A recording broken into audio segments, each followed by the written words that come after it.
Hi, I'm Jared with Yellow Van Handyman, and today I'm going to show you how to assemble one of these tricycles for a preschooler. And I'm going to tell you right off the bat not to be intimidated if you ordered one of these and it needs to be assembled, because the most difficult part of assembly is actually taking the packaging off. So let's jump into the workroom and I'll show you how this is assembled. Okay, here's what you're going to find inside the box. When you open it up, there's a couple staples at the top. There may be some plastic straps around it that you need to cut. We have the front basket assembly, the seat, the front wheel, which is tie wrapped to the frame, the main frame, the handlebars, which are also tie wrapped, and then down below the rear axle is the rear basket assembly. So that's what's inside the box. Okay, you want to start with getting your workspace organized. So go ahead and set up all the parts on a table or something easy, and take the hardware bag and pull all the little pieces of hardware out and kind of separate them into like pieces, and watch for this little piece right here, which actually goes with the brake cable, and I'll show you where that goes in just a couple minutes. Okay, I've gone through the process of getting everything unpacked, and one of the tricks I want to share with you is a standard letter opener. All of the plastic material that you saw covering the frame and the fenders, you simply take a simple style letter opener like this and you can cut through that material really easily and remove it off of all the body parts. So grab a little letter opener. It's better than using a razor blade because it protects the paint from getting scratched or something like that, and it just makes the unpackaging, which takes the most time of this whole process, much easier. So use one of those.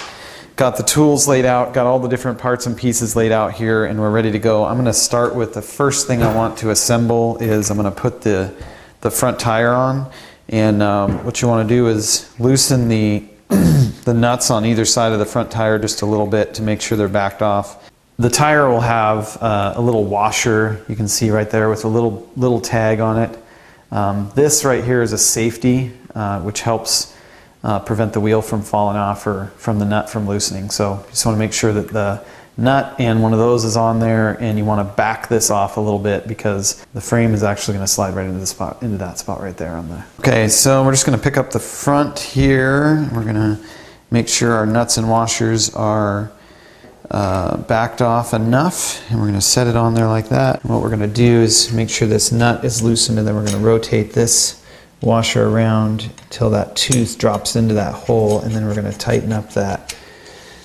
nut. And this is where a trusty crescent wrench comes in handy, and you just get it sized properly and give this a few turns to tighten it up. And then as you're tightening it, you'll notice that the shaft wants to turn on you, so you're going to want to drop another wrench in the inside to hold the shaft from turning.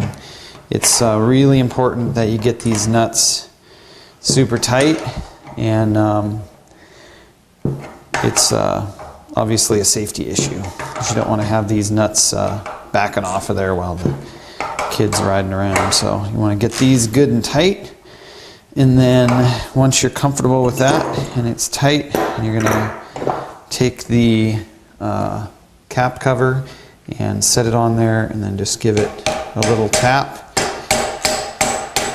pounding it in place, and then you just repeat that same process on the other side, and you're good to go. Okay, the tire's on, and you can lift it up and give it a spin just to make sure it spins good and freely. And we will now move on to installing the handlebars. Handlebars are real simple. There's a black cover that comes on them on the bottom of the handlebar that you have to take off. So you just take this nut, this bolt up here, and just loosen that up. Once it's a little bit loose, you can turn it with your hands, and this little cover will slide right off.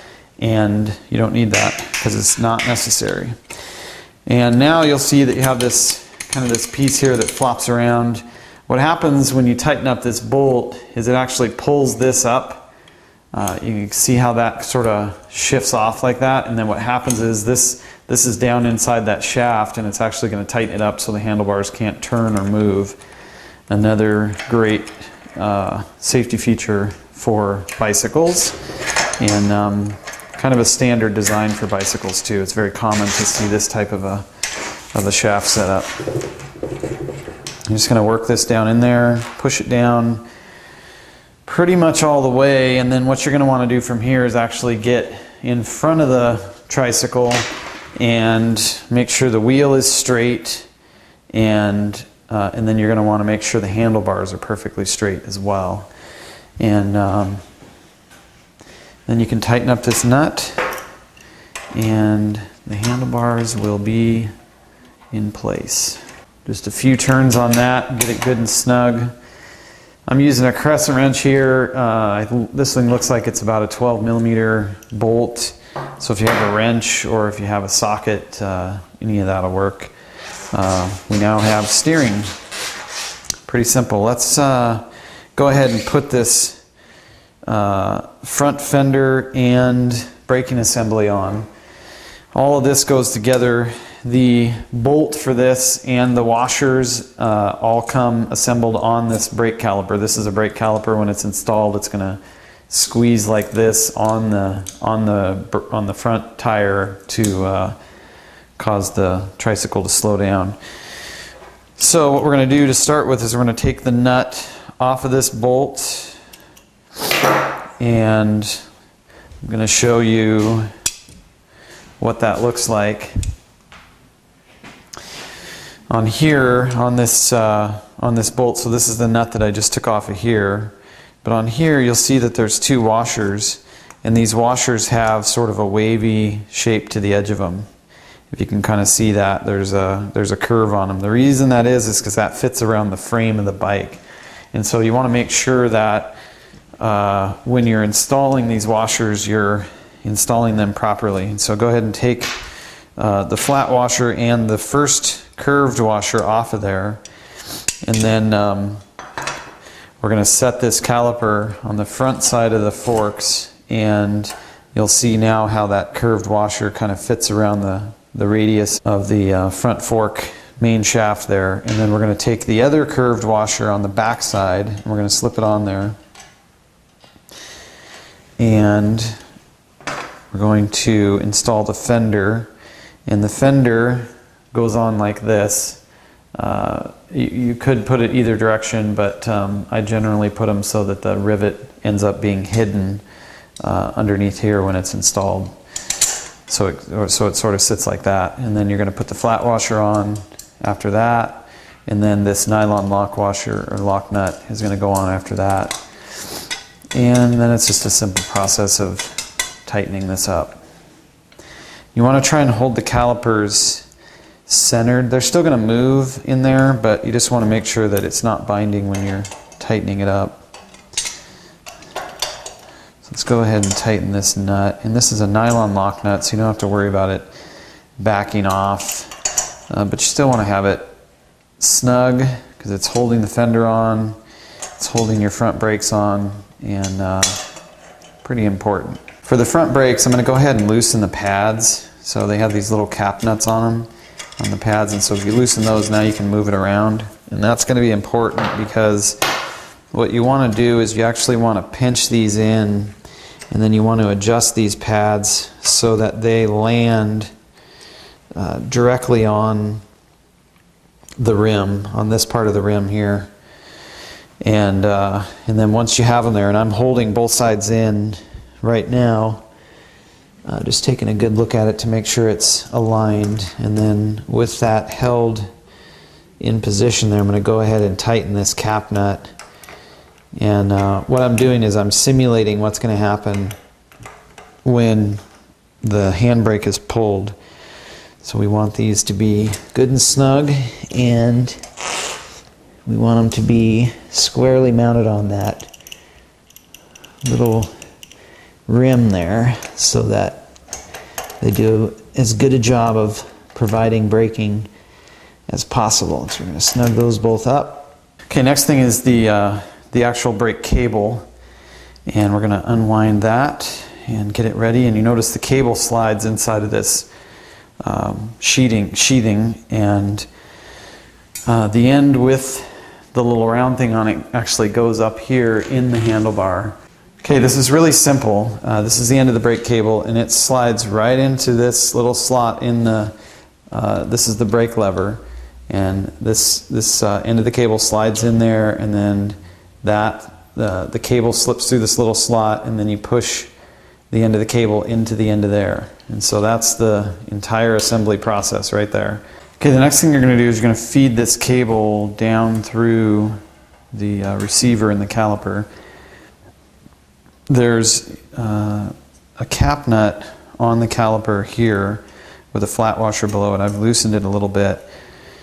This is where the cable connects, and what you want to do is you want to set the cable to where the way I do it is I actually hold it with my hands, tighten the brake pads up on the wheel, and then you're going to wrap this cable around the bolt and pull it up like this and put some tension on it. And notice now that's holding this in place.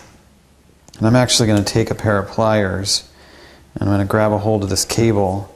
You can use a pair of vice grips or a pair of pliers or whatever you want, but you want to just put some pressure on that cable. Make sure that your shaft or your cable stays inside of there. And if you need to tighten it up easily, you can pinch this with your hands and pull on the cable at the same time, and you can hold some pretty good tension on it. And then what I'm going to do is I'm actually going to use a 10mm socket. I'm going to tighten this cap nut, and you'll see that now it stays there on its own. There's naturally going to be a little bit of spring back, so the front wheel will still spin. This one's a little bit tight. It's much easier to loosen it up than it is to have it be too loose and then the kids can't use the brakes. If you'll notice where I'm squeezing the brake up here, this is going to be a little kid's hand here, and so you want this to where it's pretty easy for them to squeeze and they're going to get quick action out of the brakes. And especially for young kids who are just learning how to ride, you want to make sure that they build confidence in the brakes, and so you want to have that adjusted properly. So one final thing with the brakes, and that's with this cable. They provide a little tiny aluminum cap that goes over the end of that cable, and it's really as simple as just sticking it on the cable and then just taking like a pair of dikes and giving it a little pinch so that it stays on the end of the cable. And the purpose for that is for safety, because sometimes the end of these cables can be sharp, and at times they can even fray, which you know, you don't want to have something sharp that could poke somebody or something like that. The other thing you can do if you want to is you can put a little tie wrap around this to hold it there. Okay, so just to double check on the brakes and the brake systems here, there's a cap nut on the front. There's a cap nut here that holds the cable. There's a cap nut on each of the pads, and then there's a nut on the back of the shaft that holds, this is a nylon lock nut. And so what you want to do is you want to make sure that your nylon lock nut is tight. You want to make sure that each of your cap nuts on your brake pads are tight.